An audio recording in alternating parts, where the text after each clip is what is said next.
Audio Jungle.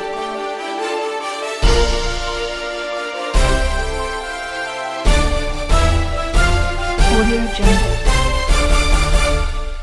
Hyderabad diet college 148 polling బూత్లో నేను ఓటాకు వినియోగించుకోవడం జరిగింది. అందరూ కూడా ప్రజాస్వామ్యాన్ని కాపాడాల్సిన అవసరం ఉన్నది. అందరూ కూడా ఓటేయండి, అందరూ కూడా ముందుకు రండి. మొత్తం సమాజ శ్రేయస్సే ప్రజాశ్రేయస్సు కాబట్టి అందరూ కూడా ముందుకు రావాలి. నేను ఓటేసిన అందరూ కూడా ఓటేయవలసిందిగా సమస్య చేస్తాం. జై తెలంగాణ.